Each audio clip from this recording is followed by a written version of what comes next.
Mustafa Muhammadin sallallahu alaihi wasallam wa ala hadratil jami'il masyikhina wa asadir asadilana wa jami'il musyarraf kitab wa syaril musyarrif kitab Syekh Muhammad bin Muhammad al-Ghazali al-Fatihah.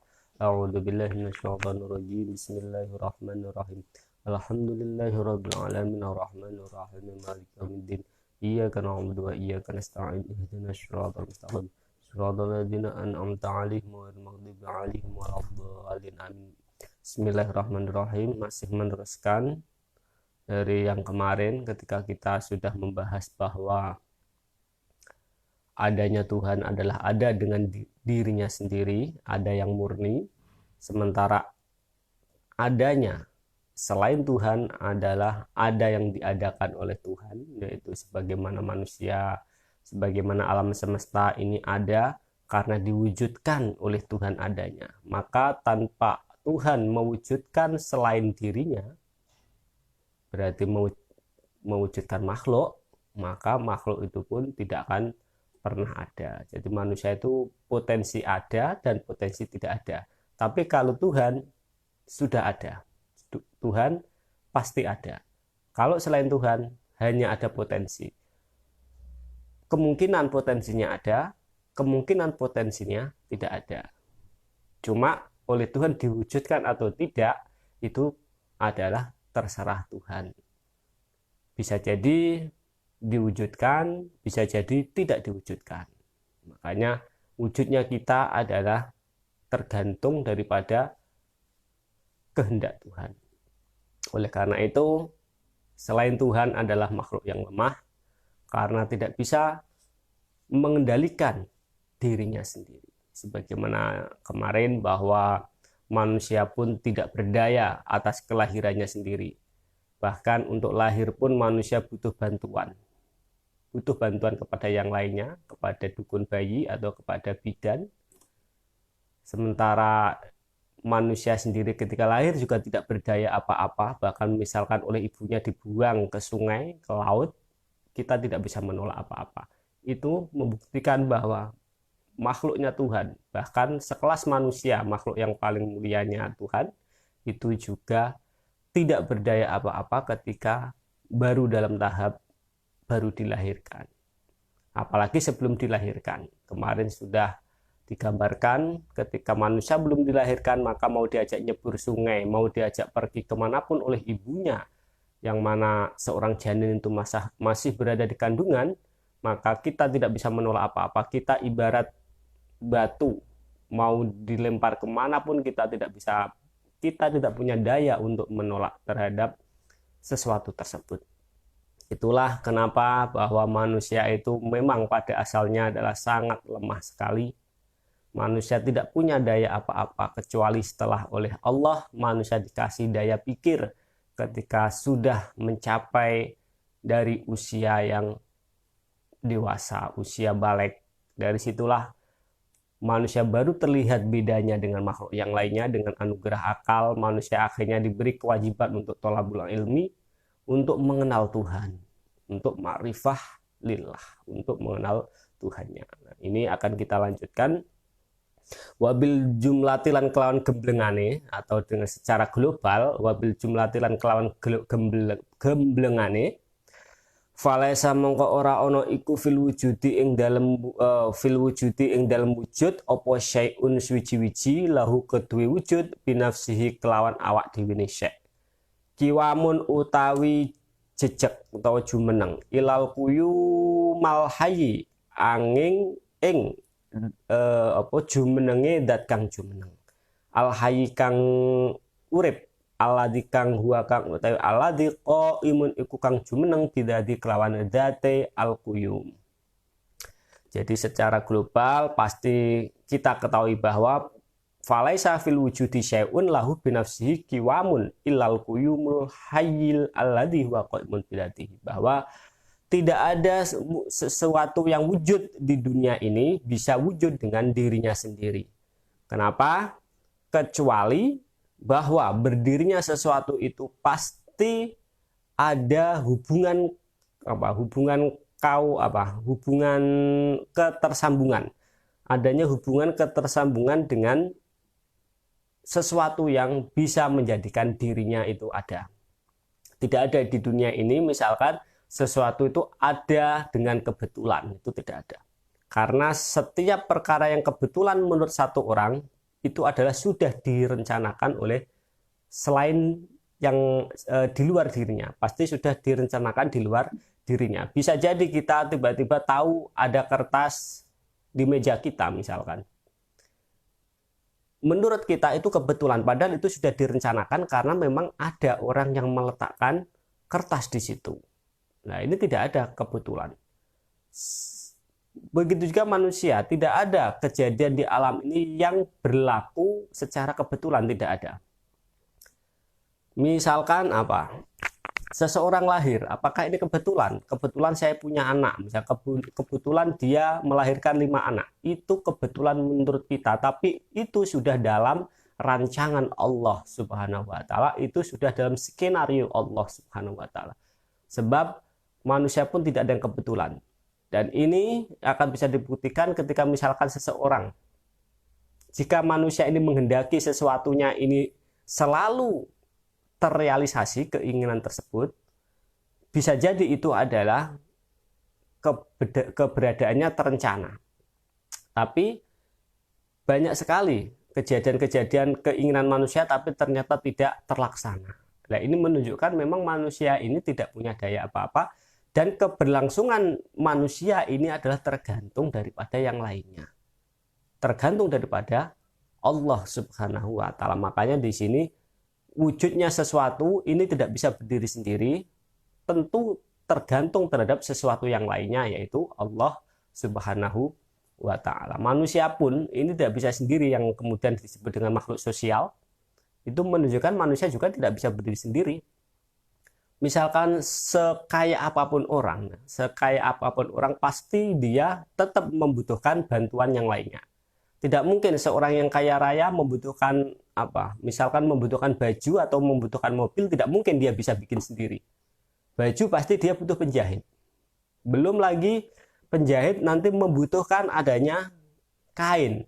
Kain terbuat dari kapuk atau kapas. Kapas butuh ada yang memanen, yaitu petani kapas. Petani kapas pun membutuhkan yang namanya bibit pohon kapas. Bibit pohon kapas membutuhkan namanya pupuk dan sebagainya. Ini akan ada saling keterkaitan sosial semuanya. Jadi tidak ada satupun orang ini yang bisa berdiri sendiri.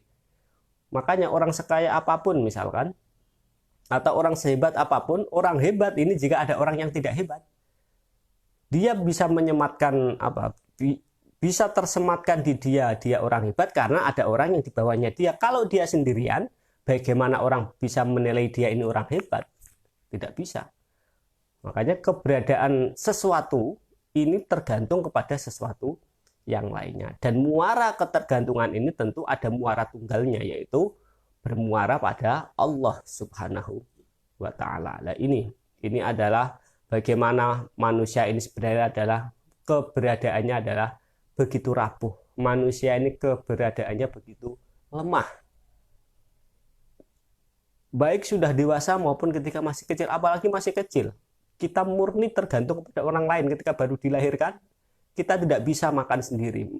Bahkan mau minum susu dari ibu kita saja, kita harus diambil oleh ibu kita. Karena apa? Karena kita tidak bisa berangkat sendiri menuju ASI-nya ibu kita.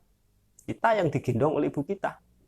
Itu bagaimana manusia bisa berdiri sendiri? Dari kecilnya saja manusia itu tergantung kepada yang lainnya.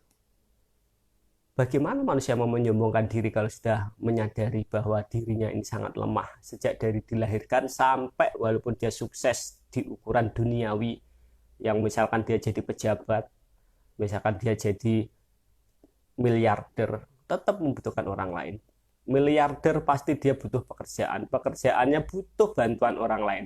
Tidak ada miliarder tidak punya karyawan. Nah, karyawan ini berarti menunjukkan bahwa seorang sukses secara dunianya pun butuh orang lain, yaitu butuh karyawan, butuh misalkan tadi pengen mobil, nggak mungkin dia bisa bikin mobil sendiri. Pasti membutuhkan orang lain untuk mewujudkan adanya mobil tersebut. Butuh adanya karyawan mobil tadi untuk untuk menjadikan mobil itu ada. Dan karena mobil butuh bahannya besi butuh pabrik besi lagi. Pabrik besi juga butuh bijinya besi atau timah atau nikel. Itu juga butuh karyawan lagi untuk menggali timah, menggali nikel itu butuh karyawan lagi. Nah, ini adalah ketergantungan sosial. Jadi tidak ada seorang pun yang tidak membutuhkan orang lain. Butuh makan, manusia butuh makan. Kita misalkan membutuhkan petani. Mana mungkin seseorang yang kaya raya, yang hartanya luar biasa, bisa nggak dia membuat padi sendiri? Nggak mungkin. Pasti dia membutuhkan petani. Kalaupun toh dia punya sawah sendiri, pasti dia juga membutuhkan pekerja yang menanam padinya tersebut. Nah, ini adalah bahwa manusia itu dari sejak lahir sampai bahkan nanti meninggal dunia pun butuh orang lain untuk menguburkan. Tidak mungkin orang meninggal terus menguburkan dirinya sendiri, juga tidak mungkin. Orang meninggal dunia memandikan dirinya sendiri juga tidak mungkin. Nah, inilah bahwa manusia ini sebenarnya lemah. Hanya dikasih anugerah otak saja manusia sudah sombongnya luar biasa. Padahal optimalnya otak ini tidak lama. Dari semenjak balik mungkin sampai nanti usia sekitar 60 tahun. Usia 60 ke sana, kecemerlangan otak manusia juga sudah mulai pudar. Nah, jadi bagaimana orang mau menyombongkan diri ketika tahu bahwa dirinya ini ternyata sangat rapuh, dirinya itu sangat lemah dan tidak bisa hidup dengan dirinya sendiri. Mau tidak mau manusia harus bergantung kepada yang lainnya.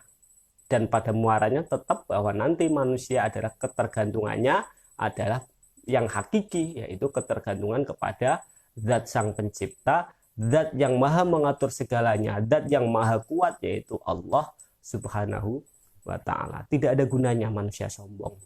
Tidak ada gunanya manusia membanggakan diri hanya sekedar misalkan dikasih kecerdasan, hanya sekedar dikasih kedudukan, dikasih nama yang terkenal misalkan, sosialnya tinggi. Apa yang disombongkan ketika tahu bahwa semuanya itu merupakan titipan, semuanya itu merupakan buah dari kelemahan manusia yang sangat luar biasa lemahnya, yang manusia membutuhkan kepada yang lainnya sejak manusia lahir sampai meninggal dunia. Tak lepas sedetik pun manusia bisa hidup sendiri. Semua adalah ada ketergantungan dengan yang lain. Kita tidur pun membutuhkan ranjang. Ranjang kita pun tidak bisa untuk bikin sendiri. Mau tidak mau kita membutuhkan yang namanya tukang kayu. Tukang kayu butuh lagi yang namanya kayu. Kayu butuh namanya petani kayu yang memotong dari hutan. Semuanya seperti itu. Tak ada satupun manusia yang bisa lepas dari ketergantungannya kepada yang lain. Dan kalau kita pikir dari awal bahwa ketergantungan muaranya adalah ketergantungan manusia kepada Tuhannya. Fabidaruroh, maka secara pasti mongko kelawan darurat yuhibu demen sopo al arif kelewat wa kuluma utawi sekabehane perkara sewahu kang sakliyane Allah ko imun iku kang ngadeg bihi kelawan oleh tergantung marang Allah, dan setiap perkara yang selainnya Allah ini ada karena diadakan oleh Allah, ya. Jadi setiap perkara yang selain Allah ini adalah diadakan oleh Allah, diberikan kekuatan oleh Allah subhanahu wa ta'ala. Fa inna habal arifi mongko temesune kang demenake wong kang weruh datuh iku date al arif. Wa wujudu datihi utawi wujude dati arif mustafatun iku kang den ala faedah minggorihi timbang saking liyane al arif. Jadi orang yang mengetahui tentang sejati, ya, orang yang mengetahui tentang sesuatu secara sejati, maka orang ini akan tahu bahwa wujud sejati sesuatu itu adalah tidak ada, ya, artinya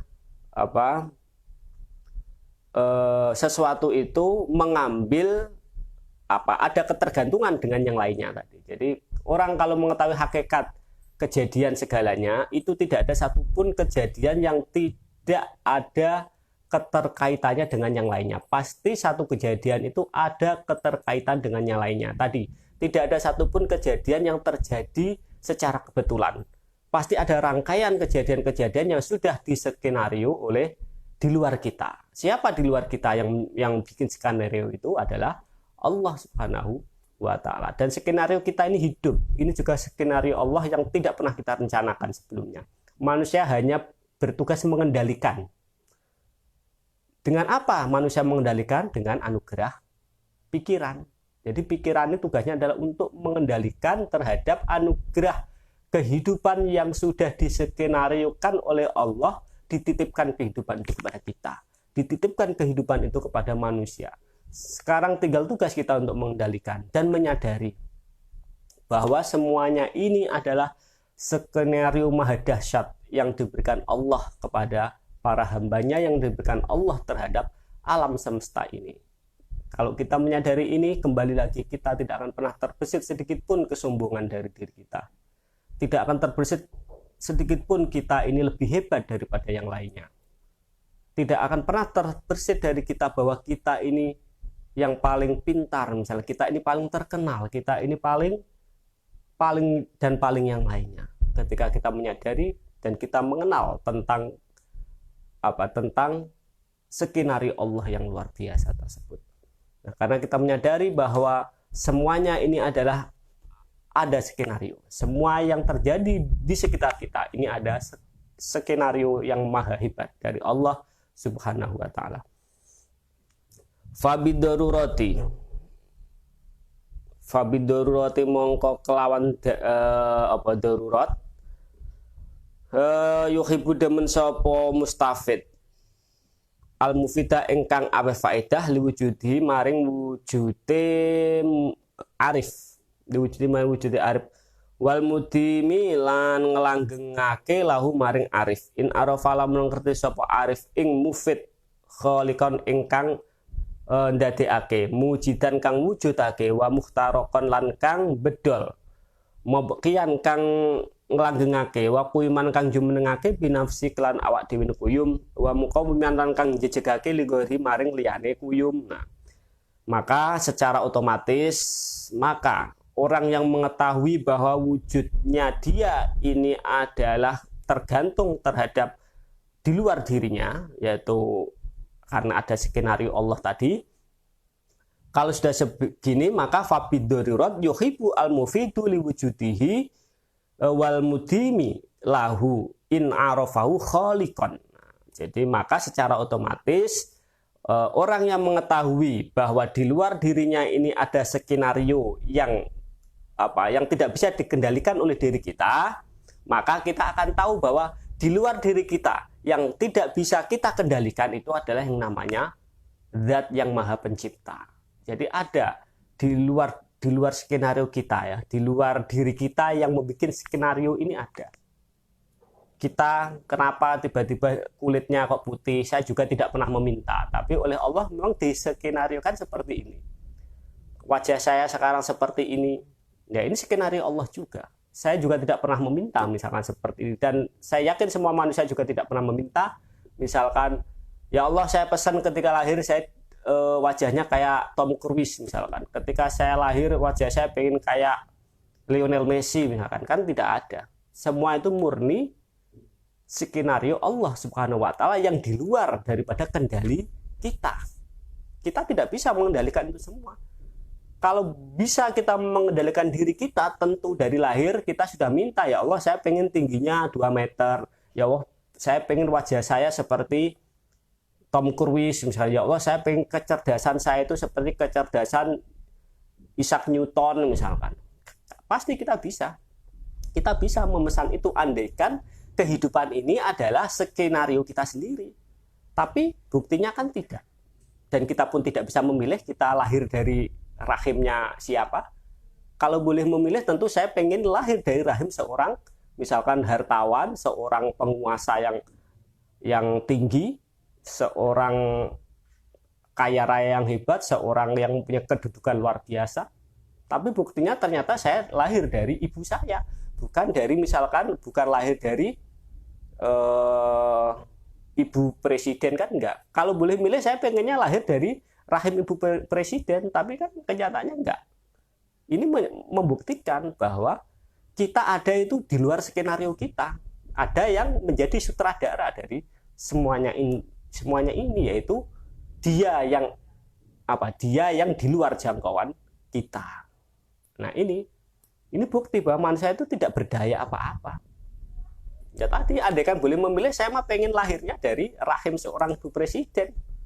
Kan enak lahir langsung jadi anaknya presiden, dihormati oleh Indonesia Raya, tidak usah susah payah pengen jadi orang terkenal, kan udah terkenal secara otomatis kalau lahir dari seorang anak presiden misalkan. Nah, ternyata tidak, saya tidak lahir dari ibu seorang presiden, dan saya oleh Allah dijadikan bodi saya seperti ini, dijadikan wajah saya seperti ini, dijadikan jalan hidup saya seperti ini. Ini semua adalah pilihan dari Allah Subhanahu wa ta'ala. Ini semua murni di luar skenario yang bisa saya kendalikan. Tidak, semua itu dalam kendali Allah Subhanahu wa ta'ala. Nah, kalau orang tahu seperti ini, maka tidak ada jalan bagi orang itu untuk tidak mengakui adanya Tuhan yang Maha Kuasa. Nah, karena kepada dialah, kepada Tuhan inilah semua tergantung, semua bergantung, semua skenario ada pada Allah Subhanahu wa ta'ala. Kalau boleh milih misalkannya, kalau boleh milih saya pengennya hidupnya di mana? Di Mekah, biar tiap tahun bisa haji. Kalau ada izin dari pemerintah Arab sana, tapi ternyata oleh Allah saya ditakdirkan hidup saya jauh dari tanah suci, sehingga saya belum bisa untuk menunaikan ibadah haji sampai saat ini. Kenapa jauh masalahnya? Ya suatu saat insya Allah ya. Insya Allah. Tapi kalau disuruh milih oleh Allah, saya pengennya jadi orang Arab sana sebenarnya. Jadi biar sering-sering bisa berkunjung ke Ka'bah, tiap hari bisa minum air Zam-Zam, kan begitu. Tiap hari bisa melihat tapak-tapak sejarah yang pernah dilalui oleh baginda Nabi Muhammad SAW. Ada tempat dulu pernah berteduh Nabi Muhammad. Dulu Nabi Muhammad dilahirkan di rumah di situ. Dulu tapak jejaknya Nabi Muhammad, tanah yang pernah diinjak Nabi Muhammad di mana, kan lebih senang di sana. Tapi ternyata Allah menakdirkan saya lahir di Jawa Timur dulunya. Saya hidup di Indonesia, itu adalah pilihan dari Allah. Kita tidak ada daya upaya apapun untuk memilih di mana kita dilahirkan. Kita tidak bisa memilih untuk dari ibu siapa kita dilahirkan. Kita pun tidak bisa memilih seperti apa ketika kita dilahirkan. Apakah mau tinggi, mau pendek, mau sedang, mau kulit hitam, mau kulit putih, mau cerdas, mau bodoh, kita tidak bisa milih. Itu murni adalah pilihan dan skenario yang di luar dari kemampuan kita, yaitu berarti itu skenario yang maha hebat, yang kemudian kita kenal dengan Tuhan, yaitu Allah Subhanahu wa ta'ala. Itu adalah sebuah renungan bagi kita, atau renungan bagi orang-orang yang masih meragukan adanya Tuhan yang Maha Kuasa itu.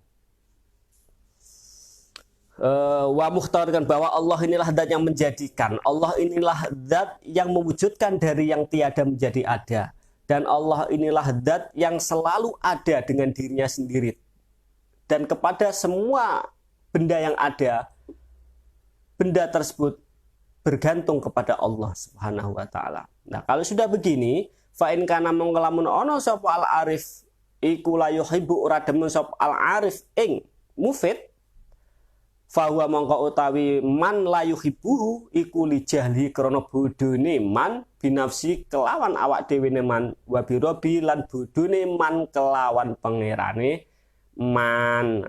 Kalau sudah tahu bahwa kita itu hidup tidak atas kendali diri kita, kalau kita sudah menyadari bahwa ada zat di luar sana yang maha hebat, ada zat di luar sana yang begitu memperhatikan kita dalam hidup, mengasih asupan nyawa seperti kemarin, masih asupan gizi yang sudah dijelaskan sebelumnya. Bagaimana mata bisa melihat hanya dengan sebiji kelereng, tapi Allah memberikan mata ini bisa melihat luasnya dunia. Hanya dengan sebiji kelereng kita bisa melihat. Itu adalah nikmat yang luar biasa. Manusia Tidak ada satupun yang mampu membuat mata, yang mata itu bisa melihat. Tidak ada. Itu kalau bukan zat yang luar biasa, tidak mungkin. Dan sampai sekarang pun manusia tidak ada yang bisa misalkan membuat manusia lagi, nggak bisa. Bisanya juga paling robot. Robot tidak akan bisa, nggak punya jantung, ya, nggak punya aliran darah. Robot adanya aliran listrik, nggak bisa. Nah, ini membuktikan manusia itu lemah sebenarnya. Dan seperti ini kok kita tidak cinta kepada Allah. Kita kembali kepada tema cinta, tapi ini belum sebenarnya, ya. Bagaimana ini adalah hanya lijahlihi, ya. Fa in kana la yuhibbu fa huwa lijahlihi bi nafsihi wa bi rabbi. Ada orang yang sudah dijelaskan bahwa Tuhan yang sedemikian hebatnya, yang maha skenario, kok masih tidak bisa mencintai Tuhannya, berarti orang ini masih belum kenal Tuhannya. Belum mengenal kepada Tuhannya dan belum mengenal kepada dirinya sendiri. Makanya yang pertama kita harus kenal diri kita sendiri. Bagaimana kita bisa bicara seperti ini? Apakah ini kita yang apakah kita yang menciptakan kita bisa bicara? Ya tidak. Apakah kita yang menciptakan kita ini seperti tadi yang tingginya 165 cm, apakah kita mintakan? Enggak, kita pengennya tingginya 2 meter. Kita pengennya bisa sepak bola kayak Lionel Messi, tapi buktinya kan enggak. Nah, ini berarti kemampuan kita itu dalam dalam rencana Allah Subhanahu wa taala. Allah tidak merencanakan kita untuk bisa menjadi pemain sepak bola seperti Lionel Messi, makanya tidak bisa. Tidak bisa. Karena Allah memberikan batasan terhadap kemampuan kita. Memberi batasan. Ada sesuatu yang bisa kita usahakan, itu ada. Misalkan kita punya potensi untuk membaca, silakan belajar. Belajar ini adalah untuk memaksimalkan potensi yang Allah berikan kepada kita. Tapi kalau sudah keluar dari potensi itu, tidak bisa. Silahkan, manusia bisa terbang kayak burung, tidak bisa. Bisanya paling terbang pakai pesawat. Karena apa? Allah tidak memberikan kemampuan manusia seperti bisa terbang seperti burung. Kalau manusia bisa menciptakan dirinya sendiri, manusia ini meyakini tidak ada kuasa Tuhan pada dirinya, manusia misalkan meyakini bahwa dirinya ini punya kemampuan karena usaha dia sendiri, tentunya manusia bisa terbang seperti burung juga tentunya, atau manusia juga mestinya bisa berenang seperti ikan, tapi kan nggak bisa. Walaupun misalkan bisa menyelam, itu kan berenang bukan seperti ikan, pakai sirip-siripan, bukan sirip beneran kayak ikan. Bisa terbang pakai paralayang juga kan tetap tidak punya sayap asli dia. Ketika turun ya udah cepot lagi namanya. Nah, ini membuktikan manusia itu tidak berdaya atas dirinya. Manusia pengen jadi burung nggak bisa. Manusia pengen jadi ikan nggak bisa. Manusia pengen punya kekuatan seperti singa juga nggak bisa. Nah, ini berarti kita ini dalam kendali Tuhan. Manusia itu tidak bisa mengendalikan dirinya sendiri. Tidak bisa. Nah, oleh karena itu manusia kalau sudah menyadari tentang ini, berarti manusia tahu terhadap dirinya sendiri, bahwa dirinya dikendalikan oleh zat yang maha hebat tadi. Tentu manusia akan merasa rendah serendah-rendahnya di hadapan Allah Subhanahu wa taala, dan manusia merasa tidak ada gunanya menyombongkan diri, tidak ada gunanya merasa hebat daripada yang lainnya, tidak ada gunanya merasa dirinya paling penting di antara yang lainnya. Mau jadi apapun dia tidak sombong. Misalkan baru jadi pengurus ini, pengurus itu sudah sombong misalnya. Ini kalau kita menyadari bahwa itu semua adalah sesuatu yang melekat anugerah dari Allah, tentu tidak seperti itu. Berarti kalau masih seperti itu, belum mengenal dirinya. Siapakah sih sebenarnya diri kita yang bisa bicara ini, yang bisa pindah tempat dari satu ke tempat lainnya, yang menjadi misalkan anaknya siapa. Nah, itu semua adalah titipan Tuhan tadi. Manusia tidak bisa memilih. Itu murni skenario dari Allah Subhanahu wa taala. Nah, itu bagaimana salah satu cara untuk mengenal diri kita dan bagaimana cara untuk mengenal Tuhannya. Nah, kemudian wal mahabbatu utawi mahabbah samratul ma'rifati iku buahe ma'rifat. Fatan adamu mongko dadi sepi apa mahabbah biin adamiha bin adamiha kelawan ora anane makrifah wa tadhafa lan dadi lemah lemes apa apes apa hub atau mahabbah biduk via kelawan apese makrifah wa taqawwiya lan dadi kuat apa mahabbah bi quwwatiha kelawan kuwate makrifah.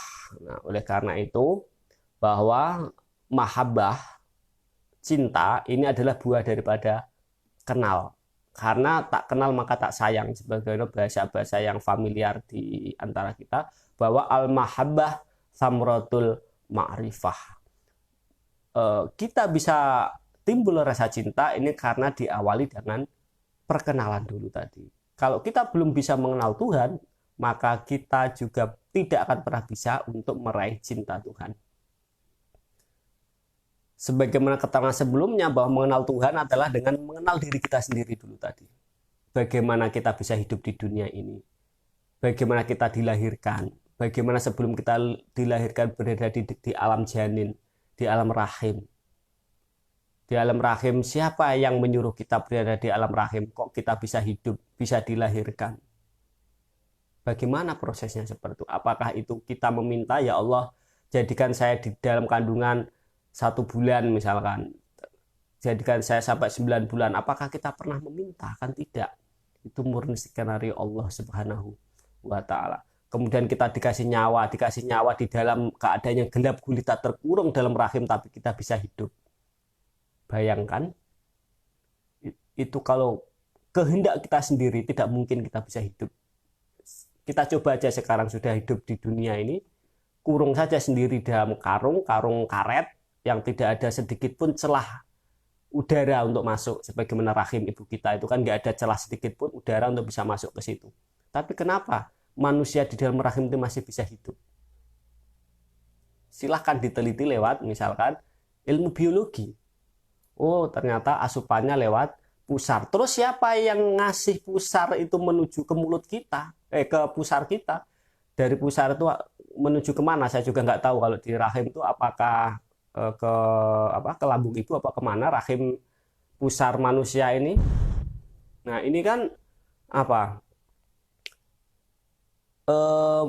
manusia dikasih asupan makan di dalam rahim ini juga bukan keinginan kita, kan tiba-tiba saja kita bisa makan lewat pusar yang katanya itu menyerap gizi-gizi yang dimakan oleh ibu kita. Tapi kan itu bukan kita juga yang ngasih seperti itu. Itu dikasih oleh Allah Subhanahu wa Ta'ala lewat pusar. Karena manusia tidak mampu di dalam rahim untuk meletakkan, oh saya pengen makan, pusar saya hubungkan dengan makanan ibu saya. Kan nggak mungkin. Itu murni daripada pemberian Allah Subhanahu wa Ta'ala. Di dalam rahim yang begitu gelapnya kita bisa hidup, bisa bernafas, sampai bisa keluar dari rahim. Barang yang segede itu kenapa bisa keluar dari lubang yang sempit? Nah, ini kalau kita pikir, kalau tanpa skenario Tuhan, sesuatu yang mustahil. Sesuatu yang sepertinya di luar akal. Padahal barangnya segede itu ya. Janin itu kan gedenya seperti itu, sementara jalan keluarnya sekecil itu. Bagaimana bisa barang yang sebesar itu bisa keluar dari sesuatu yang sempit? Nah, ini adalah sesuatu yang harus kita kenali cara kerja itu. Itu adalah cara kerja Tuhan. Ya, cara kerja Tuhan yang yang fungsinya untuk dipelajari manusia, betapa rumitnya, betapa hebatnya proses-proses yang dilakukan oleh Allah Subhanahu wa Ta'ala. Satu contoh kecil adalah ketika kita dilahirkan di dunia ini. Dari proses kita berada di kandungan 1 hari sampai kita dilahirkan, itu prosesnya sudah luar biasa, yang sudah menunjukkan betapa hebatnya Tuhan, betapa indahnya Tuhan, betapa dahsyatnya Tuhan kita. Ya, kalau kita mengenal kedahsyatan Tuhan kita mengenal keindahan Tuhan kita, maka inilah nanti yang disebut dengan tangga makrifah. Berarti kita sudah mengenal Tuhan. Tapi tidak cukup dengan itu. Karena sebagaimana kemarin bahwa tangga makrifah harus dilalui lewat syariat yang kuat dulu. Dari syariat kita bisa untuk mencari jalan lewat thariqah. Jalan ini adalah menuju kita sampai kepada tangga makrifah tadi. Jadi thariqah ini adalah jembatan dari syariat menuju makrifah. Ini nanti yang disebut dengan thariqah, jembatan. Setelah makrifah, tanpa kita berambisi untuk untuk bisa mencapai derajat mahabbah, secara otomatis mahabbah ini akan muncul ketika kita sudah makrifah.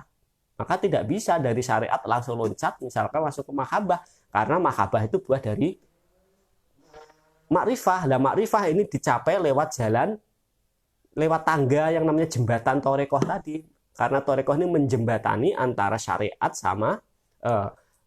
syariat menuju makrifah, ini ada jembatannya yang namanya thariqah tadi. Nah, kalau sudah nyampe makrifah, maka nanti secara otomatis akan membuahkan buah yang bernama mahabbah. Maka tidak ada mahabbah tanpa adanya makrifah. Karena dari makrifah inilah nanti akan membuahkan yang namanya mahabbah. Kita tidak akan pernah mencintai seseorang tanpa kita mengenal terlebih dahulu. Minimal mengenal lewat kabar, sebagaimana kemarin-kemarin kita mencintai istri kita saja. Itu juga karena perkenalan kita dengan istri kita sebelumnya. Ini kita lihat, ada juga mencintai, apakah mencintai ini harus dengan melihat? Tidak. Yang penting kenal. Kenal tidak harus melihat. Kenal tidak harus bertemu, tidak. Bahkan cerita pribadi, saya kenal istri saya juga tidak bertemu orangnya, tapi bertemu fotonya. Kan saya tidak kenal langsung. Terus saya tahu, diceritain sama temennya dia tentang sifat-sifat istri saya. Akhirnya saya kan mengenal istri saya, tapi saya mengenal istri saya, tapi saya kan tidak ketemu istri saya. Waktu itu calon istri saya waktu itu. Nah, kenal ini tidak harus bertemu, tapi lewat informasi-informasi. Sama, bagaimana kita bisa mencintai Tuhan sementara kita itu belum pernah cinta Tuhan? Makanya itu dikenalkan lewat Al-Quran dan hadis tentang sifat-sifat Allah Subhanahu wa ta'ala. Lah, dengan kita mengenal sifat-sifat Allah, kita tahu sifat-sifat Allah yang tadi yang maha dahsyat, maha hebat, maha segala-galanya.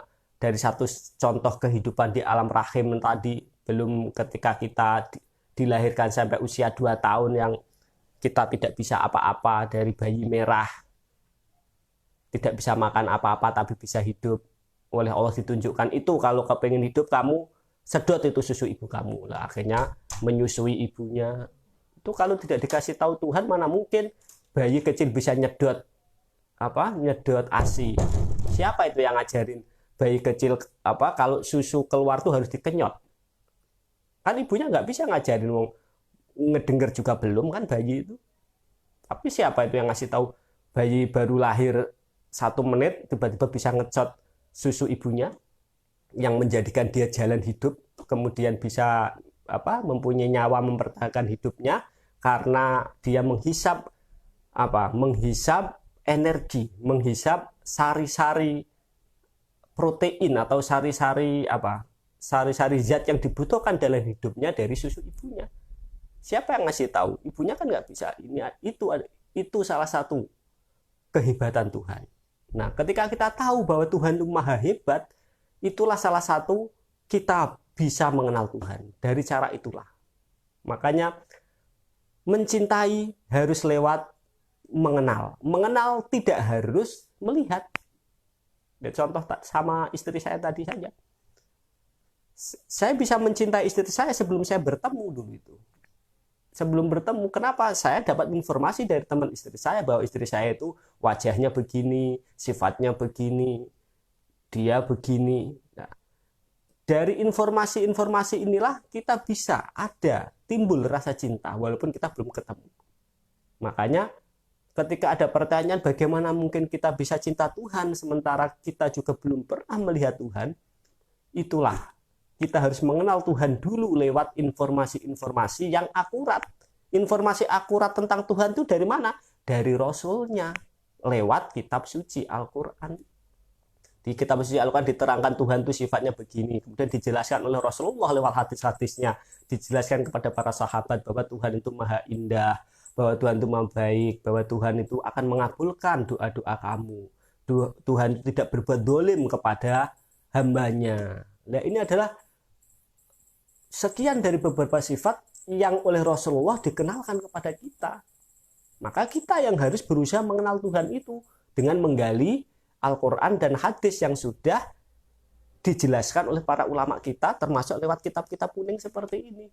Nah, ketika kita tahu sifat-sifat Tuhan, tapi ingat, menggali informasi harus dari informasi yang akurat dan terpercaya. Maka informasi akurat dan percaya itu datangnya dari siapa? Ya dari Nabi yang sudah punya sifat sidik dan amanah itu.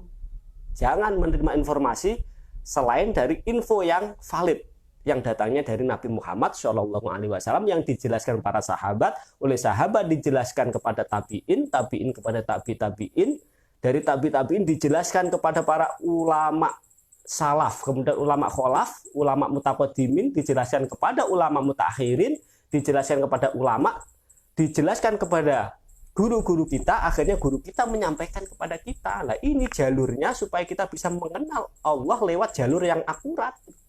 Tanpa jalur akurat seperti itu, kita bisa mengenal dengan cara yang tersesat. Akhirnya tidak jadi mengenal Tuhan, justru malah gelap kegelapan atas adanya Tuhan, yaitu Allah Subhanahu wa Ta'ala. Oleh karena itu, sekali lagi bahwa mahabbah ini adalah buah daripada makrifah. Bahwa cinta timbul setelah kenal tadi. Dan kenal tidak harus bertemu. Kenal tidak harus bertemu. Kenal dengan sesuatu cukup dengan informasi-informasi yang masuk kepada kita. Kita bisa mencintai Lionel Messi, tapi kita juga belum pernah tahu seperti apa Lionel Messi yang sesungguhnya. Tahu juga dari TV, tapi kita belum tahu orangnya asli kan. TV itu kan tipuan. TV itu kan bukan wujud nyata, dia juga wujud maya. TV itu. Dunia maya termasuk TV. Kita mengenal siapa? Kita cinta misalnya kepada sahabat Abu Bakar, tapi kita juga belum pernah tahu siapa itu Abu Bakar. Nah, kepada makhluk saja bisa kita mencintai padahal tidak pernah melihat, apalagi kepada Allah Subhanahu wa Ta'ala. Jadi sekali lagi, mengenal ini tidak harus pernah bertemu. Cukup dengan tahu kita ciri-cirinya lewat informasi-informasi yang ada. Makanya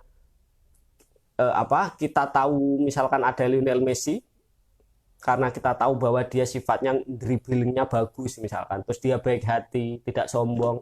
Nah, kita tapi tidak pernah tahu wujudnya Lionel Messi itu seperti apa. Secara nyata kan tidak pernah. Nah, itu artinya bahwa mengenal sesuatu tidak harus bertemu.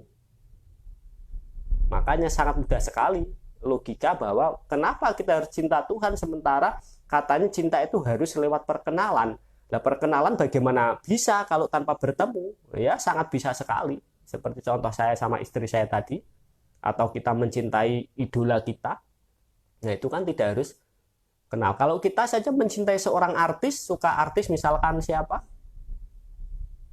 Misalkan cinta Syahrini misalkan. Nah, kita kan juga nggak pernah ketemu Syahrini, tapi kan misalkan senang kecantikannya, senang ini karena kata orang Syahrini itu cantik misalkan. Nah, ini kan tidak harus ketemu Syahrini juga. Menggali info dari orang-orang yang pernah ketemu dia kan sudah cukup. Nah, itu makanya sekali lagi al-mahabbah thamratul ma'rifah, dan ma'rifah ini tidak harus bertemu dulu. Maka kita harus ma'rifah dulu kepada Tuhan. Ketika kita sudah ma'rifah, otomatis mahabbah itu akan menempel pada diri kita. Insya Allah besok kita teruskan tentang ada sebuah bukan sabda ya, ada sebuah makalah yang dari Hasan Al-Basri yang bunyinya man arafa rabbahu ahabbahu wa man arafa dunya zahada fiha. Insya Allah besok kita teruskan apabila tidak ada halangan apapun. Untuk sekarang kita cukupkan dulu sampai di sini. Wallahu a'lam bishawab. La hadna Mustafa Muhammadin sallallahu alaihi wasallam.